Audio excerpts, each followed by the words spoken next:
Hi, this is Kathi Quinn with Floriani. Floriani is a division of R&K Distributing, and I want to welcome you to this week's Project of the Week. Now, last week I was able to show you several of our new features in our gift to you for the holidays, our new FTC-U update. I did leave out a couple though, and I want to focus on those this week.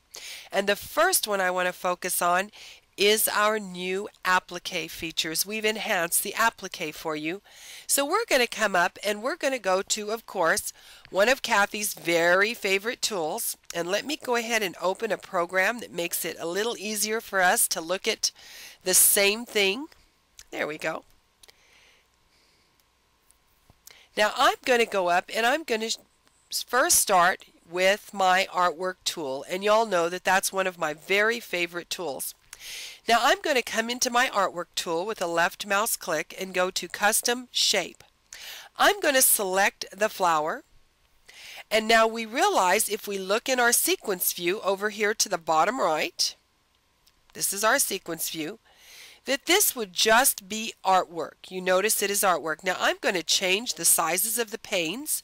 Now you notice how I just placed my cursor until it had two arrows on either side, and that allows me to change the sizes of our panes here. Now that I have this as large as possible, I want you to notice I'm in millimeters. Well, I want to change that. I want to go to inches. So let's right mouse click on our ruler bar, left mouse click on the word imperial, and now we have our artwork, and we can see that it is now in inches. Now I'm going to select this artwork and I'm going to come up to the word transform right here. So I'm going to transform the size of this because I want to make this the size I would like. Now I'm going to tell it to maintain its aspect ratio because what I want to do is change it to about 3 inches tall, and that will keep the width in the proper proportion. Now, as always, any time that we effect a change, we must apply so it's real. So now I have changed the size of my artwork, so now it's a 3-inch flower. And now the next thing we're going to do is we are going to turn it into applique. So with it selected, and we can tell it's selected because our selection boxes are around it, I'm going to come down to my bottom one-click wonder bar. You know how I like to do everything with the one-click wonder. Well, I'm going to come down here and I'm going to select the green bush, our beautifully colored new icons. And I am going to left mouse click on that, and that has now created an applique. Now we're going to change some things about this. I'm going to show you two exciting new features in our applique. And the first would be, a lot of y'all have requested, and now we've given it to you, that when we do our applique, you notice we put down a placement line, then we put down the tack down line, and this is just another run stitch, and then we go ahead and we have our finish, which is our satin stitch in this case.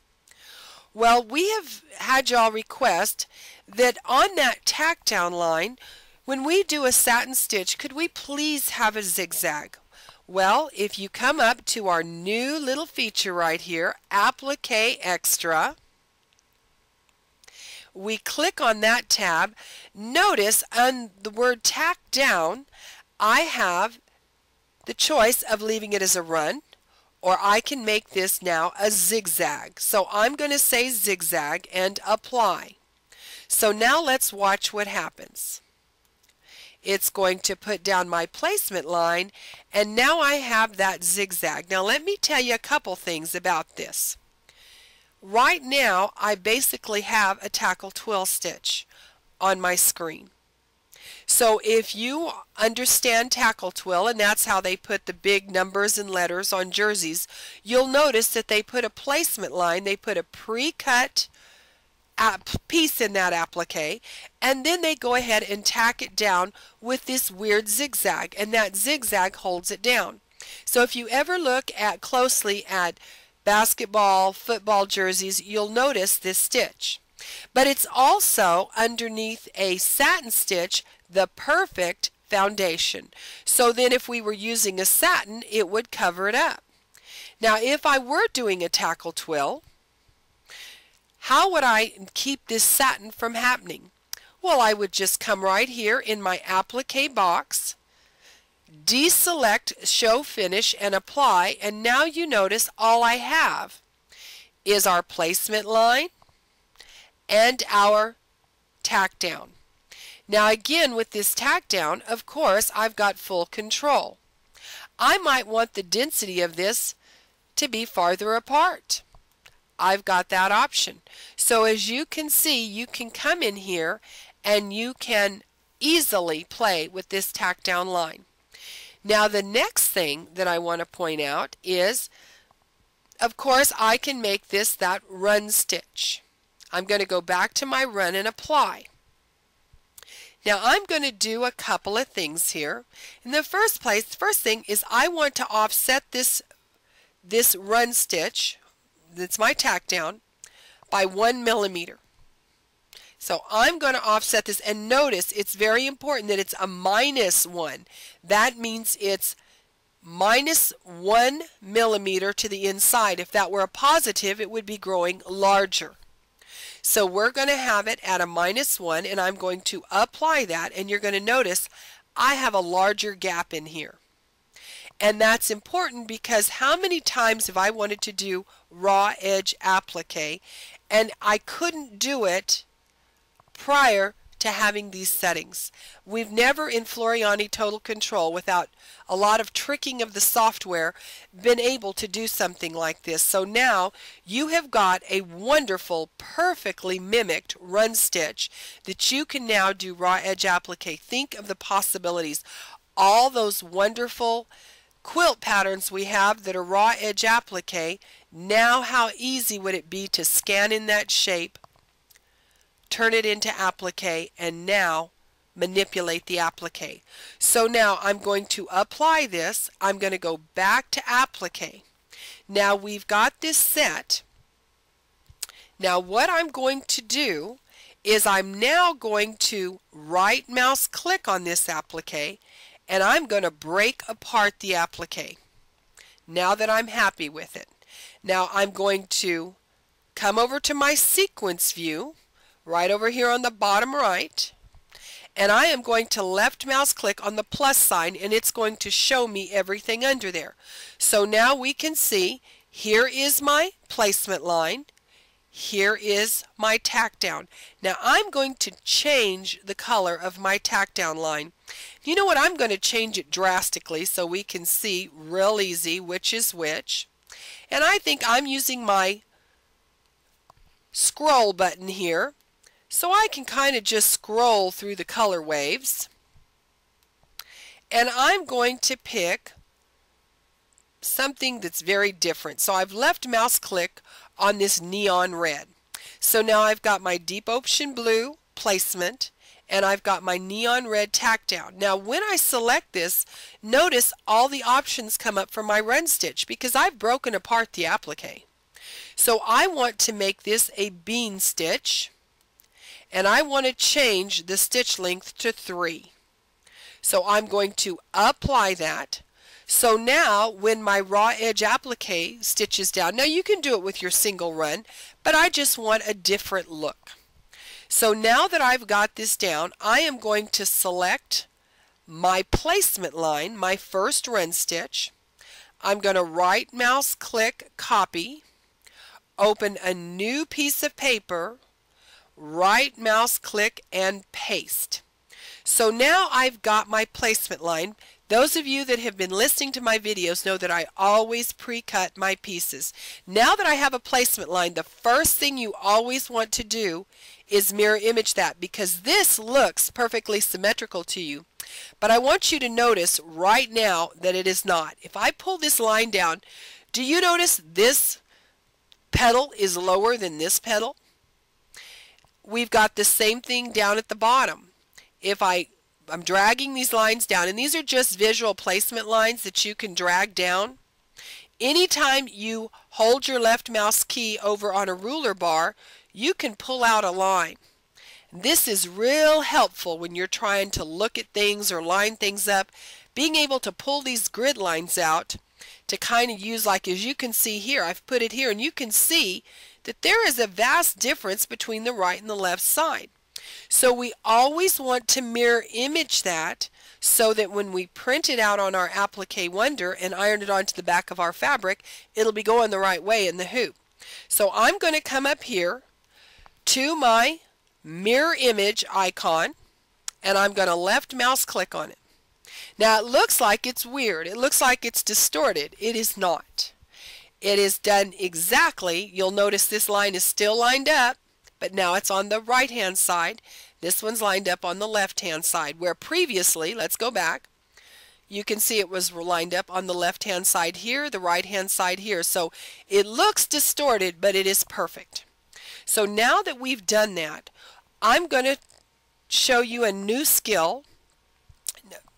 You may have already done it. We've already showed you it's possible, but we're going to create a hoop, and I'm going to explain why. I'm going to go to View, Select Hoop. Now notice that you can select the format you wish. Now I have selected Pez because I have Brother, Baby Lock. I've got more than one machine in here. I also have a Janome and a Bernina. But right now I'm going to use one of my Pez machines, and I'm going to create this template in here. And what I'm going to do is I'm going to say New. Now what I want to do is create a hoop that is 8.5 by 11 inches. So I can always bring up that hoop when I am going to repeat a shape within the hoop. I want to make it look like an 8.5 11 by 11 sheet, because that's what runs through my printer. I have 8.5 by 11 sheets of Applique Wonder. So this way I won't have to draw a box every time and set it at 8.5 by 11 to check and see if all my pieces, my repeats, fit in the hoop. So we're going to tell it that we want to create a hoop called Applique Template. Now this, you do have to create the width and height in millimeters. So I know that it's 216 millimeters by 280. How did I do that? How did I know those? I actually created a hoop that was 8.5 by 11 and changed from inches to metric to look at the size. So now I'm going to say OK, and I have created that hoop. So now when I say OK, that hoop will be on screen, but more importantly, anytime I want to look for it, all I have to do is drop down this box. Now see, if I have Pez selected, all the hoops that are made for that machine are in here, or any custom hoop I've created. So I created a custom hoop called Applique Template.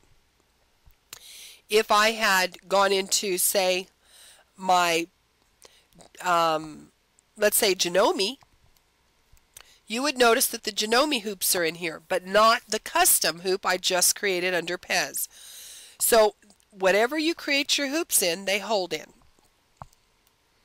So, whoops, as you can see, I went and picked another hoop. Let's go back to the Applique Template.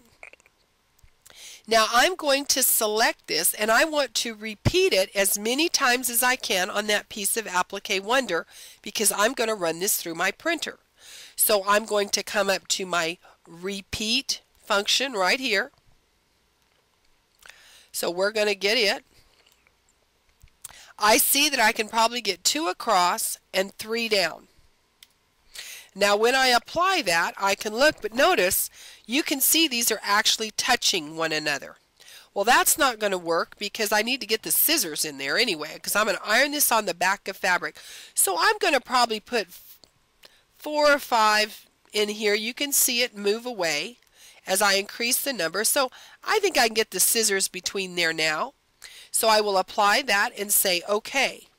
Now as you can see, I've got them, and now I can make sure they fit on that piece of Applique Wonder because I have a hoop. So that saves me every time from coming up here, selecting my rectangle, drawing it, coming to transform, and typing 8.5 by 11. So that is why I have created a hoop so I don't have to do this every single time. So you get the drift. That saves me a lot of work by just creating that hoop once. So now we're going to go to File, Print Preview.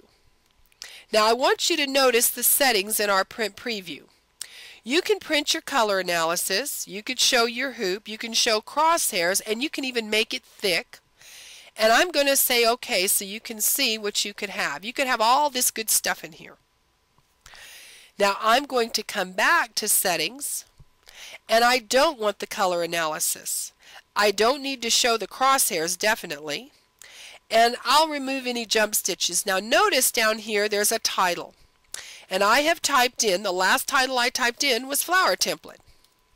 So what this does for me is if I'm printing out templates, I could put the name of the design, I could put the name of the kid's garment, whatever this is going on, because sometimes when you cut one of these out and you put the other 5 away, you don't remember exactly what it went to.